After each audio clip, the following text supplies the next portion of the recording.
বেশ কয়েকদিন হবে একটা পেজ থেকে এই সুন্দর শাড়িটা নিয়েছিলাম, তবে রোদ ওঠার অপেক্ষায় বসেছিলাম যে কোন দিন রোদ উঠবে আর সেই দিন আমি সুন্দরভাবে শাড়িটা পরে সেজে গুজে কিছু পিকচার্স এন্ড ভিডিও করব। আজকে আমার একটা শোভাকাঙ্ক্ষীর বাসায় ইনভাইটেড ছিলাম, তো ভেবেছিলাম যে ওদের বাসায় শাড়িটা পরে যাব, কিন্তু উঠানে বের হয়ে একদমই রোদের দেখা পেলাম না, তাই একটা 2 পিস পরে ওদের বাসায় চলে যাই আর শাড়িটা একটা ব্যাগের মধ্যে নিয়ে যাই আমার অর্নামেন্টস সহ। তো রেডি হয়ে সেই বাসায় যাওয়ার সময় আব্বু কল করে আমাকে একটু স্কুলে ডাকলো। তো স্কুলে যাওয়ার পর আব্বু আবার আমাকে বালিশ খেলাতে বসিয়ে দিয়েছিল। ভাগ্যিস 2 নাম্বারের বাড়ি আমি হেরে যাই। তারপরে মিষ্টির দোকান থেকে মিষ্টি কিনে আমরা সেই বাসায় রওনা দিয়ে দেই। আমার বাসা থেকে প্রায় 20 থেকে 25 মিনিট দূরত্ব তাদের বাসা। আমাকে আপনারা বলতে পারেন আমি দাওয়াত খাওয়ার পাগল, মানে দাওয়াত খাওয়ার পাগল বলতে আমি খেতে ওই রকম একদমই পারি না, কিন্তু আমাকে যদি কেউ ইনভাইট করে আমি সেখানে অবশ্যই যাই, বিকজ অফ আমি ঘুরতে অনেক বেশি পছন্দ করি। আপুটা বলেছিল সকাল 10টার সময় রওনা দিতে, বাট আসতে আসতে আমাদের 1টা বেজে যায়। এসে দেখি ওরা পিঠাপুলির আয়োজন করেছে বিশাল বড়। চলো আজকে তোমাদের সুন্দর একটা আইডিয়া দেই, আর এই আইডিয়াটা হলো এই শীতের মধ্যে কিন্তু তোমরা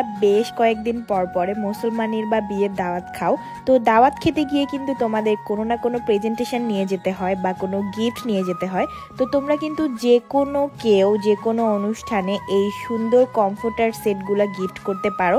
এই কমফোর্টার সেটগুলো যে পেয়ে যাবে গিফট সে কিন্তু অনেক বেশি হ্যাপি হয়ে যাবে আর খুশি হয়ে যাবে। আমার মনে হয় সুন্নতে খাতনা বা বিয়ে এই যে কোনো অনুষ্ঠানগুলোর মধ্যে টাকা দেওয়ার থেকে কোনো না কোনো গিফট দেওয়াই আমার কাছে বেটার মনে হয়। টাকা দিলে শুধুমাত্র যখন দিবা তখনই টাকাটা গুনে তোমার কথা ভুলে যাবে, বাট এই জিনিসটা যখন তোমরা দিবা তখন এই জিনিসটা তারা যতবার ইউজ করবে ততবার কিন্তু তোমার কথা বলবে। গিফটের প্রয়োজনে হোক বা নিজেদের প্রয়োজনে হোক অবশ্যই তোমরা ভালো কোয়ালিটির জিনিসটাই নিবা। তো তোমরা কিন্তু এই ফেসবুক পেজ থেকে এই কমফোর্টার সেটগুলো রাজকীয় কোয়ালিটির পেয়ে যাবে। সামনে কোনো বিয়ের অনুষ্ঠানে দাওয়াত পেয়ে থাকলে তাড়াতাড়ি অর্ডার কনফার্ম করে ফেলো, পেজটি কিন্তু ক্যাপশনে দিয়ে রাখবো। এখন আমার শাড়ি পরার কাহিনীটা তোমাদেরকে বলি। সকালবেলা উঠে দেখি একদমই রোদ নাই, এই কারণে আমি ওদের বাসাতে শাড়িটা সাথে করে নিয়ে আসছিলাম। যেহেতু আমি শাড়ি পরে সুন্দর সুন্দর কয়েকটা পিকচার্স ভিডিও করব, তো আমার কাছে রোদটা অনেক বেশি জরুরি ছিল যে রোদ উঠলে দেনই আমি শাড়ি। মোটামুটি 1-2 বছর পরে শাড়ি পরেছি, আর শাড়ি পরা ছবিগুলো যদি সুন্দর না আসে তাহলে তো পুরাই লস। তোমাদের হ্যামিলি আপুকে শাড়ি পরে কেমন লাগছে অবশ্যই কিন্তু কমেন্ট করে জানাবা। আমি শাড়ি পরাতে